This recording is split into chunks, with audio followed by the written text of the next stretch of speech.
Prezident Mirziyoyev, Shavkat Mirziyoyev Mash'uch tumani Merozor qishlog'ini domidan xalq nomidan gapiryapman.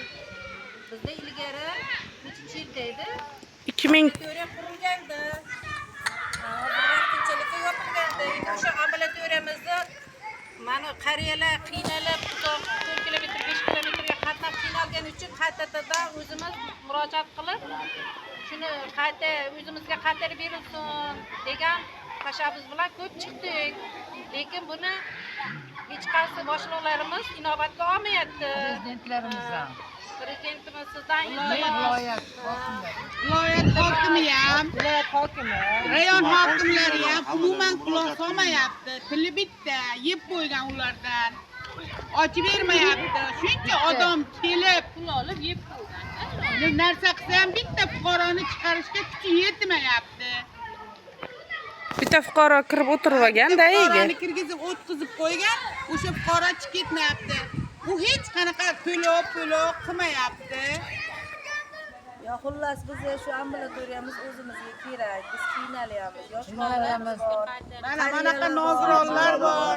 Qiynalyapmiz. Qiynaladi, uzoqqa borib ochilibga turib deydi.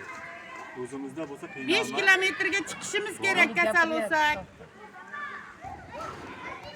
Bitta suv olish uchun ham 4 kilometr joyga boramiz. Bizga ham rahminglar kelsin, mandaqa qariyalar bor.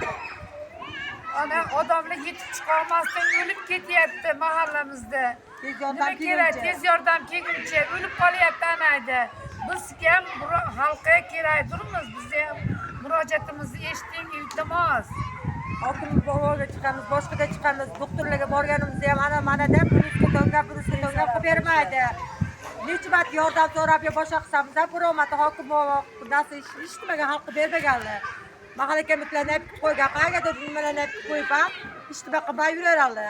Hokim bobo. Ambulatoriyani egallab olgan inson paxta maydoniga dala shiyponi qilib ishlatayotgan hozir. Dala shiyponi xalqqa kerak, mana shu nima dala g'o'zalar deyildi. Biz o'shanda hammamiz bir bo'lib, agar xalq sog'lom bo'lsa o'sha dalada ishlaydi-da, sog'lom bo'lmasa qayerdan ishlaydi? Shuning uchun bizga ham ambulatoriya kerak.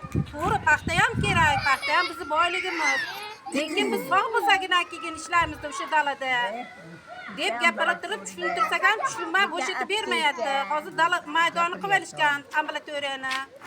Iltimos bizga qaytarib berishga yordam bering.